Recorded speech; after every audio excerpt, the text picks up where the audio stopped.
राधे राधे सभी को एकादशी की बहुत बहुत हार्दिक शुभकामनाएं। आज सभी भक्तजन ने व्रत रखा होगा एकादशी का। तो बहुत सारे लोगों का क्वेश्चन होता है कि एकादशी के दिन हम अपने लड्डू गोपाल जी की सेवा कैसे करें और हमको किस चीज़ का भोग लगाना चाहिए, किस चीज़ का भोग नहीं लगाना चाहिए। तो ये बहुत सारे क्वेश्चन होते हैं भक्तों के। तो इसी के ऊपर ही आज मैं चर्चा करती हूँ। पहला है कि सुबह जब आपको पता चल जाए कि एकादशी जैसे मान लीजिए आज की है, तो कल के दिन 7 बजे के बाद में भोजन ना करें। भोजन के लिए बिल्कुल मना हो जाती है और भोजन नहीं करते हैं शाम के, मतलब जैसे मान लीजिए आज है तो कल के दिन से हम लोग भोजन 7 बजे के बाद से बंद कर देते हैं। अगर ज़्यादा ही भूख प्यास लगती है तो आप दूध वूध पीकर सो सकते हैं, फलाहार करके भी सो सकते हैं, ठीक है।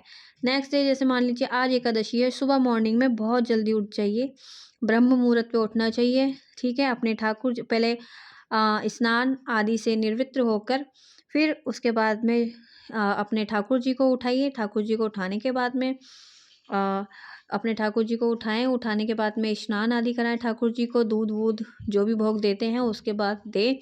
फिर अपने पूजा घर में अपने ठाकुर जी को विराजमान करिए, ठीक है। अपने नारायण जो भी आपके नारायण हैं उनको बैठाइए। बैठाने के बाद में पूजा आरती धूप जो भी आप दिखाते हैं प्रभु को दिखाइए।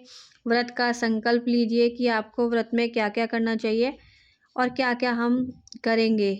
मतलब व्रत का संकल्प लेने का मतलब ये है कि आज से हम ये चीज़ छोड़ देंगे या हम ये चीज़ कभी नहीं करेंगे प्रभु, ऐसा करके, ठीक है। फिर उसके बाद में जो भी आपकी आरती पूजा हो जाती है उसके बाद में नारायण जी की कथा सुने। जो भी एकादशी है उस एकादशी की कथा सुनने के बाद में अपने ठाकुर जी को भोग दीजिए। जो भी भोग देते हैं, जैसे फलाहार हो गया, उस दिन दूध हो गया, दूध और फलाहार का ही आपको भोग लगाना है।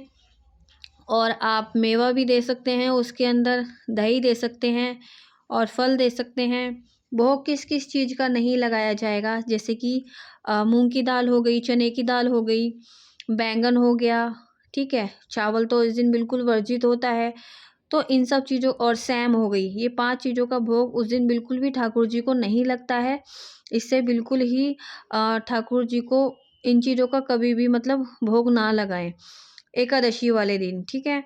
और एकादशी के दिन जिस घर में भी एकादशी होती है उसके घर में अन्न नहीं बनता है, क्योंकि उस दिन अन्न जो है हमारे प्रभु को बिल्कुल भी पसंद नहीं है एकादशी वाले दिन, ठीक है। तो फिर आपका मॉर्निंग में आप जो भी फलाहार दीजिए अपने ठाकुर जी को। फलाहार देने के बाद में, ठीक है, जैसे दोपहर हो जाती है, जल जल दीजिए गरम। इस टाइम पे सर्दी है तो गरम निवाया, ठीक है। फिर उसके बाद में आप फिर दोबारा से फल भी दे सकते हैं, दही भी दे सकते हैं, कुट्टू के आटे की पकौड़ी दे सकते हैं, सिंगाड़े के आटे की पकौड़ी दे सकते हैं लाला को, ठीक है। इन सब का भोग लगा सकते हैं दिन के अंदर। शाम को भी आप सेम यही करें कि जैसे मेवा दे दी, दूध दे दिया, सोते टाइम अपने फिर जब आपका आरती का समय हो जाता है, अपने ठाकुर जी की आरती करने के बाद में, ठीक है, जब भी आप सुलाएँ अपने ठाकुर जी को, सुलाने से पहले दूध और फलाहार ज़रूर करा के सुलाएँ, जल पिला के सुलाएँ कि रात में ठाकुर जी को भूख प्यास ना लग जाए।